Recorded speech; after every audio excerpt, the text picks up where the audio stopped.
Today is a new series. This is Reading the Paper with Scott. I've chosen 9 inspirational things that I read from the newspapers today, and I want to share them with you. I read the Boston Globe, Wall Street Journal, and New York Times, and today is October 20th. Here are the things that stuck out to me. On page 1 here of the Boston Globe business section, we've got a story about purpose, how this banker relates his core principles to his business. I always like stuff about purpose. Now we have a thing I highlighted here. The JP Morgan Chase gives $7 million for a career program in Boston schools. The chief executive is Jamie Dimon. So why not send him a tweet of my book? And I've been highlighting this like a VIP pipeline people to contact and share my work with. Who you never know what will catch on or lead to an opportunity.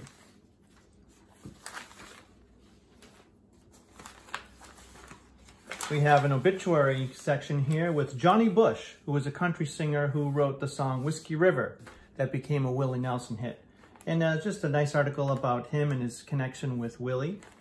Maybe I'll check out his music.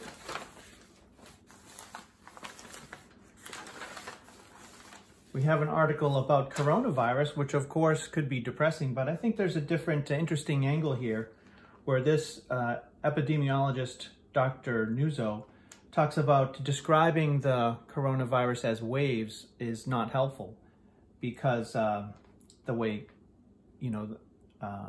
disease works and the way coronavirus, that maybe it would be more of a wildfire.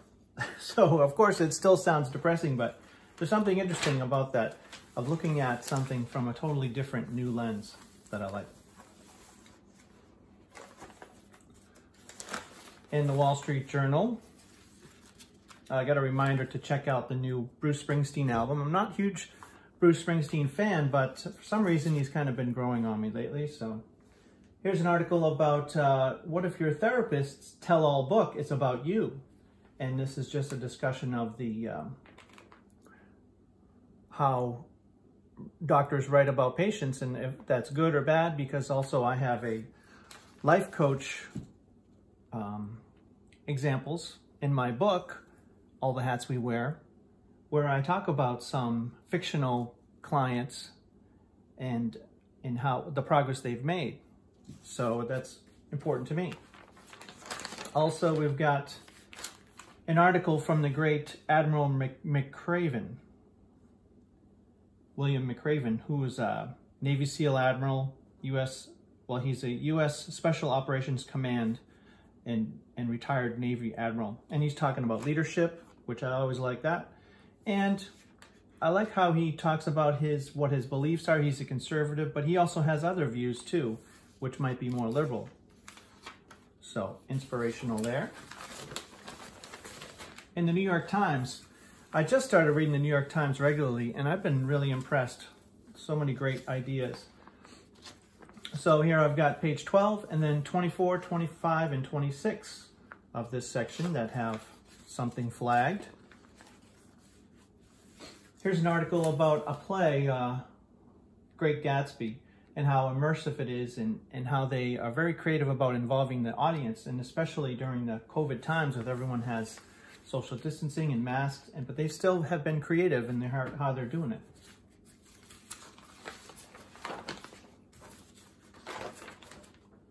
And I've got a couple obituary things. I always seem to be inspired by learning of people's life stories. John Gibson is a minimalist saxophonist and composer who was in the Philip Glass Ensemble, so I wanted to check that out. Bess Abel, who was the deft social secretary in Johnson's White House, passed away, and her pseudonym was the Iron Butterfly. So on one hand, very classy and very dainty, but also very tough.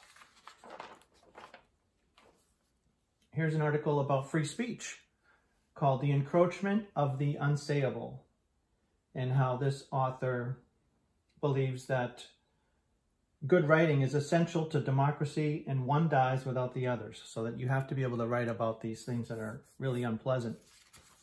And that takes strength, I think. More stuff in the Times. Here's another VIP pipeline person to contact. She's the trailblazing executive to head Warner Brothers. I mean, her name is Channing Dungey. Who knows? That's not even really my market, but why not send her something? And we have a couple more here. Oh, Tom Brady moving to the Buccaneers, and they had an amazing game against the undefeated Green Bay Packers. So I'm really inspired by coaches that can bring winning to another team, a winning culture. I'm very interested in that, the behind the scenes, and how Tom Brady can have an effect. You know, maybe it's not just him that, you know, certainly the defense was amazing in this game. But this is all interesting to me. And how they, the defensive coach for the Buccaneers was telling his guys that, you know, they don't just be in awe of the other guy. Like, they should earn respect from you. That's your job. Like that. Here's a guy who was retiring from being an announcer for the NHL, Mike Emmerich. And it talked about how he was wonderful with words. He had a barrage of verbs. And in fact, in the Canadian-American Olympic game, you could count about 153 different verbs to describe the movement of the puck. You know, words like jostle and soccering. So I always like stuff that's focuses on good writing and clarifying language. And got a couple science things here that were inspiring. Animals. This animal, the slow loris, which is looks like a little teddy bear. So cute. But actually it has a nasty bite with its innocuous looks belie a startling aggression. They pack vicious bites loaded with flesh-rotting venom. So, and it talks about the Venus flytrap snap and how the secret to making it close its jaws is to do one tap, but then a quick tap right after. And that somehow triggers that animal to snap shut because they don't want to waste their time with a raindrop, you know, a single stimulus.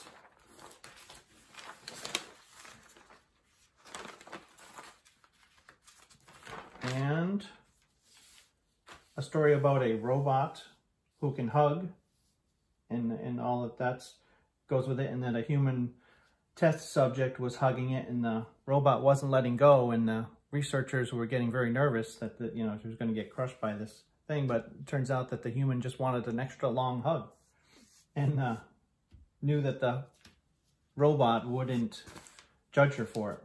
So pretty interesting stuff with human contact, and especially in these days of the COVID and the science behind hugs. Pretty interesting.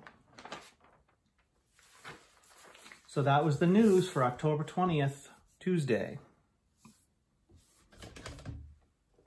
Thanks for watching with me.